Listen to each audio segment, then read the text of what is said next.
Hi, I'm Kelsey for Cars.com. Mercedes-Benz is the latest luxury automaker to merge hatchbacks and SUVs in the GLA-Class, a very small crossover from the automaker, slots below the GLK and the M-Class. We first saw the GLA at the International Motor Show of Frankfurt earlier this year. We're getting our first up-close look at it at the 2013 LA Auto Show. Let's take a look. The GLA-Class recalls the GLA concept shown at the 2013 Shanghai Motor Show, but it's a toned-down version of that, not quite as expressive, especially up front. Still, a very complex interplay here between kind of the taut lines of Mercedes sedans, the CLA class, and the blockier shapes from the GLK. Speaking of which, this is a much smaller vehicle than the GLK. Overall length, about 174 inches long, height about 59 inches tall. That's a significant 4 inches shorter bumper to bumper and 8 inches shorter in terms of height versus the GLK. Let's get inside and see how that influences room inside the cabin.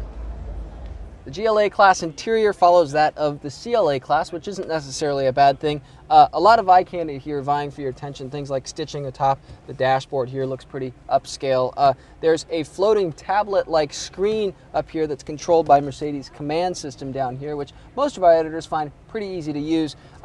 Gauges here in the center have Mercedes familiar number readouts on them. Soft touch materials up here as you come all the way down to the bottom of the door, pretty nice there.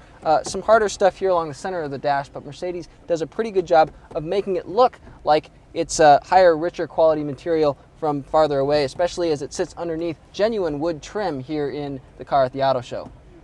Exceptional range in the front seats here. Look how far the steering wheel telescopes there. Should be able to fit lots and lots of drivers. Same thing with the front seats. I'm 6 feet tall and I sit several inches ahead of where the seat would be all the way back here. You can see right here, if you were very far over 6 feet, I think you would still fit. So here's where I'd sit to drive right about here. Let's take a look at how the back seat feels.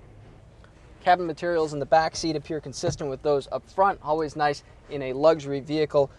Legroom is okay back here. The biggest issue is that the seat sits kind of low to the floor, keeps your knees up in the air if you're an adult. Not that there's a ton of headroom if Mercedes had moved the seats up a little bit. This car at the auto show has a panoramic moonroof that typically lowers headroom a little bit. Let's take a look real quick at the cargo area. The steep rake of the tailgate does limit cargo space in back here. You can see it's not really that much if you get up high here behind the rear seats. Fold the seats down, which they do pretty easily here from the tailgate area. They fold fairly flat up to the front seats there.